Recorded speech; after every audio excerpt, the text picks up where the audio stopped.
नमस्कार दोस्तों, स्वागत है आपका डी कोड 24/7 में, जहां आपको मिलती है अंतर्राष्ट्रीय घटनाओं की सबसे सटीक, सबसे तेज और सबसे सरल कहानी। और आज की कहानी शायद इस दशक की सबसे बड़ी सैन्य कार्रवाई पर है, अमेरिका का ईरान पर सीधा हमला।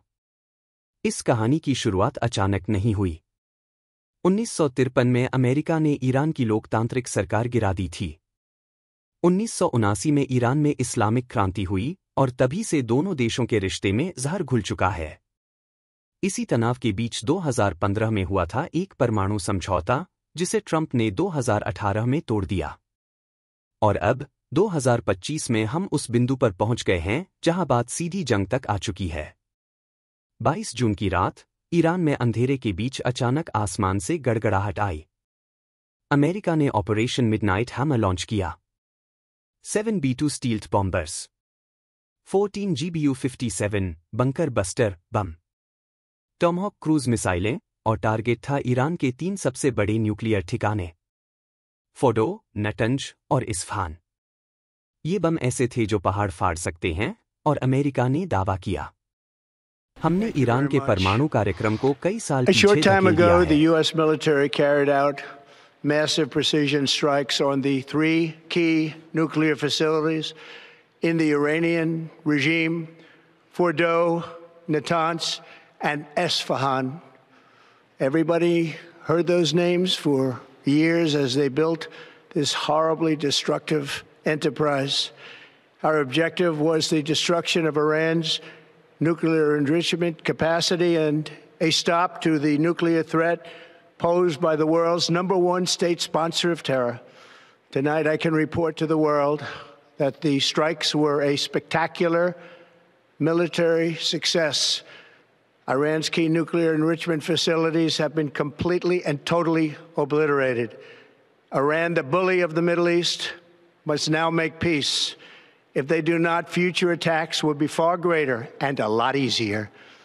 For 40 years, Iran has been saying death to America, death to Israel.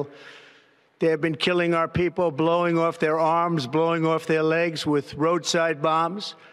That was their specialty. We lost over 1,000 people, and hundreds of thousands throughout the Middle East and around the world have died as a direct result of their hate. In particular, so many were killed by their general, Qasem Soleimani.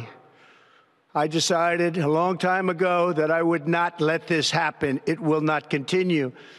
I want to thank and congratulate Prime Minister Bibi Netanyahu. We worked as a team like perhaps no team has ever worked before. And we've gone a long way to erasing this horrible threat to Israel. I want to thank the Israeli military for the wonderful job they've done. तो क्या America ने यह हमला अकेले किया?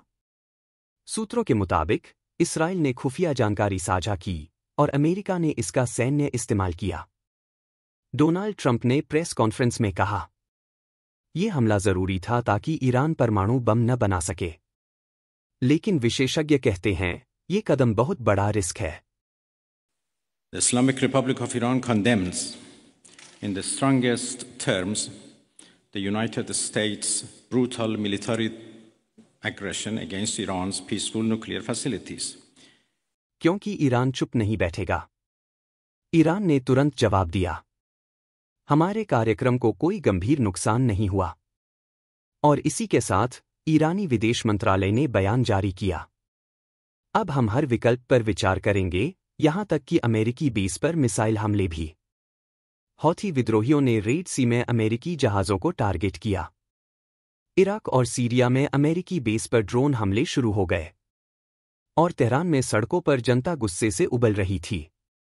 America को इसकी कीमत चुकानी होगी। पूरी दुनिया सकते में है। यूरोपीय यूनियन ने कहा, संयम बरतिए। संयुक्त राष्ट्र ने इमरजेंसी मीटिंग बुलाई। रूस और चीन ने अमेरिका की आलोचना की और ट्रंप प्रशासन पर अंतर्राष्ट्रीय कानून तोड़ने का आरोप लगाया। ब्रिटेन और फ्रांस चुप हैं, लेकिन अंदर ही अंदर चिंतित हैं। क्योंकि यह हमला एक न्यूक्लियर युद्ध की चिंगारी बन सकता है। सवाल ये उठता है, क्या अमेरिका ने सही किया? क्या वाकई ईरान न्यूक्लियर बम बना रहा था? कई एक्सपर्ट मानते हैं कि यह हमला ईरान को रोकने के लिए नहीं, बल्कि उसे उकसाने के लिए किया गया है। क्या ईरान सीधे अमेरिका पर हमला करेगा? क्या इजराइल-ईरान जंग में अमेरिका पूरी तरह कूद चुका है? क्या स्ट्रेट ऑफ होर्मुज बंद हो जाएगा, जहां से दुनिया का 30% तेल गुजरता है? इन सवालों के जवाब अभी भविष्य के गर्भ में हैं। लेकिन इतना तय है, ये जंग अब सिर्फ बयानों की नहीं रही। ये अब मिसाइलों, बॉम्बर्स और पॉलिटिकल जुआ बन चुकी है।